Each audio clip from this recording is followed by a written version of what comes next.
In today's video, I'm going to teach you how to align objects to a key object, align to selected, in PowerPoint. First, gather the items you want to align. Click the first object on your slide, then hold the Shift key and click each additional object to add them to your selection.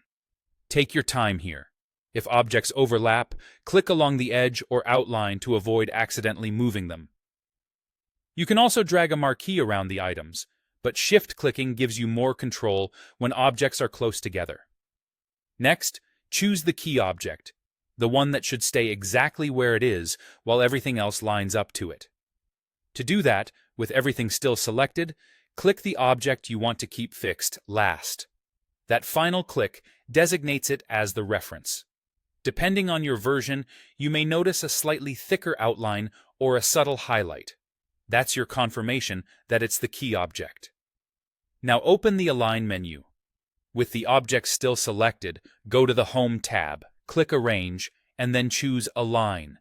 If you're working with shapes or pictures, you'll also find Align on the Shape Format or Picture Format tabs. The option lives in the same place across those tabs, so use whichever is handy.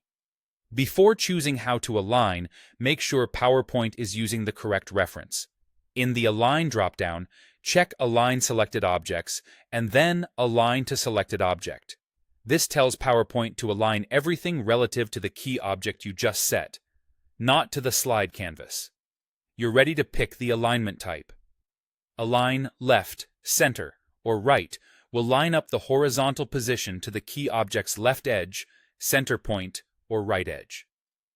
Align Top, Middle, or Bottom will snap vertical positions to the key object's top edge, center, or bottom edge.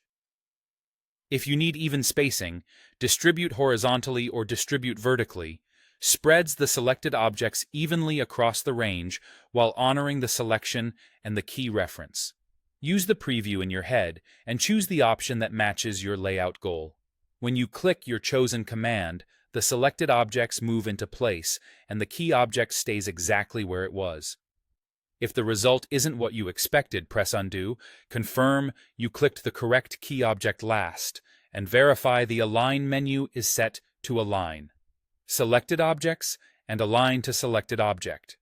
Zooming in can help with precision, and you can nudge objects with the arrow keys if needed. That's the whole workflow. Select your objects, click the anchor last, open Align, enable Align to Selected Object, choose your alignment, and confirm. With this technique, your layouts look clean, consistent, and professional in seconds.